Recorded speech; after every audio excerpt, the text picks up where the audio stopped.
We are back here at just about 9:12. During the first year or so after the COVID-19 outbreak, many people were spending time alone, like a lot of time alone. And here we are 3 years later, right? And the U.S. Surgeon General is still concerned about Americans who are suffering from loneliness. So he says that loneliness is as harmful to a person as smoking 15 cigarettes a day, which is really crazy to think about. Dr. Karen Ryan with Nystrom & Associates is here now to talk a little bit more about loneliness.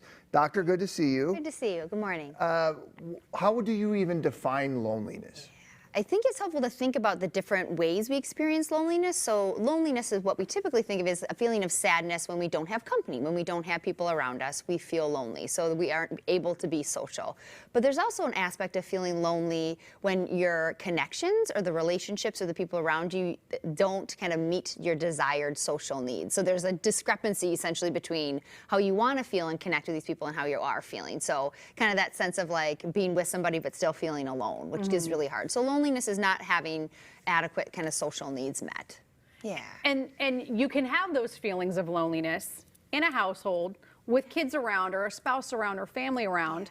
You can also have those feelings of loneliness when you're physically alone in a house. Exactly. That's exactly how it is. Yep. Okay. So I am actually alone and feeling lonely, or I'm around people but I don't feel connected and I don't feel like I can share with you or get that kind of social needs met. Yeah. Well, one thing I feel like with isolation and loneliness is like once you sort of are into that mindset too, you sort of, I don't know, like almost you're avoiding any social because you become so isolated in your own little situation. Is that something that kind of went up because of COVID or was exacerbated because of COVID? It was. And so exactly, the more time we spend kind of away from other people or the less social we've been, the harder it becomes. And so that anxiety can be there, but then also we know that our cognitions kind of shift or the way we think about it. And so when we are feeling lonely, it makes us more down, we're more sad, and then we're more likely to perceive situations as negative or that we're kind of being pushed out or not wanted or received well from others, but really that's sometimes our thoughts.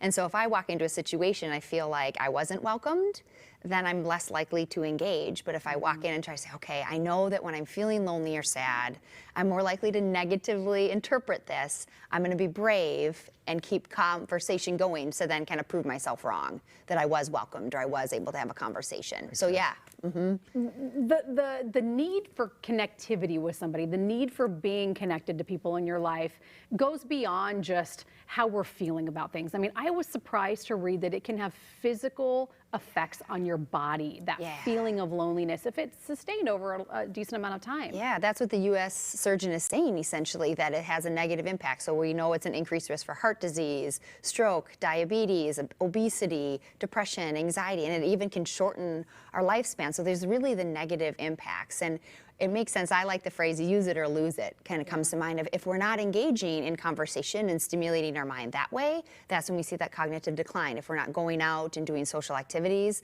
then we're more, stagnant and our body's not getting that exercise. So it's like, well, why does that happen? Oh, we can kind of think through and see how those negative impacts come.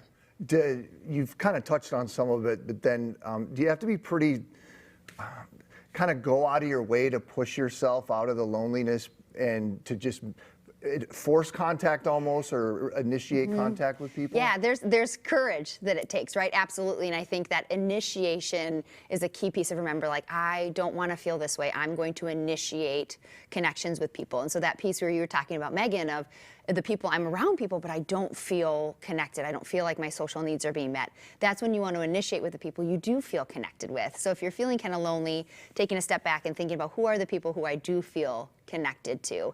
And then it's kind of pushing yourself to get out of the house, get out and do social things is a really big key piece to it. And if you can't get out of the house, is that a pick up the phone? I was going to say, can it be a phone call? Yeah, when was the last time you called that cousin or that sibling or that friend and checked in with them?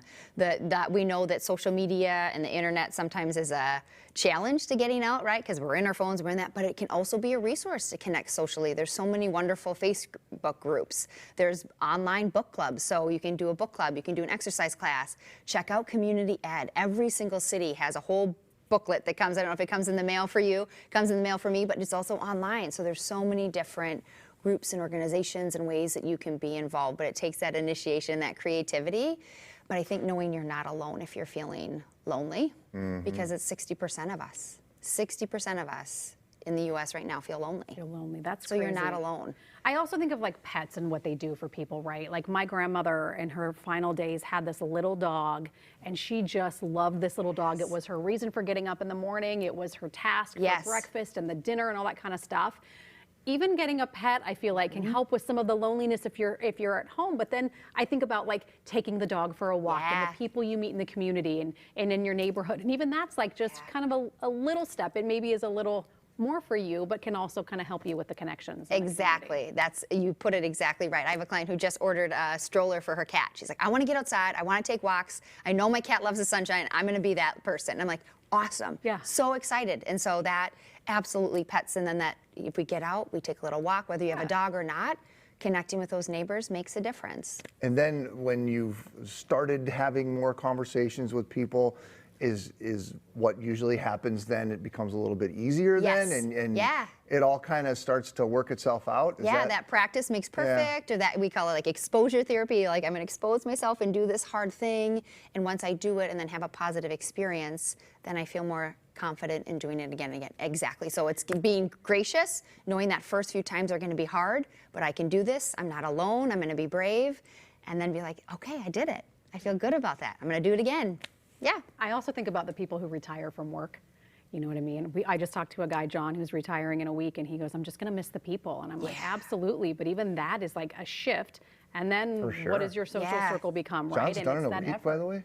Yeah. Oh my gosh. And then And taking today's that his birthday. Happy birthday, Oh, John. I knew it was happy co- I birthday, knew it was John. coming up pretty soon. Taking that initiative then of what is my plan going to be when I retire? Yeah. How am I going to make sure I keep connections, whether it's a So many breakfast or coffee? stages. Yeah, It happens absolutely. when the kids leave and you become an empty nester. Yeah. We got to learn how to become connected to people. at It's our different human stages in nature. life. Yep, like you said, human nature is we need to be connected. Dr. Ryan, thank you. pleasure. Good to see Good you. to see you again. Nystrom and Associates provides care in the fields of psychiatry, psychology, family therapy, and more. So if you are struggling with stress or anxiety, depression, addiction, make sure you reach out to them.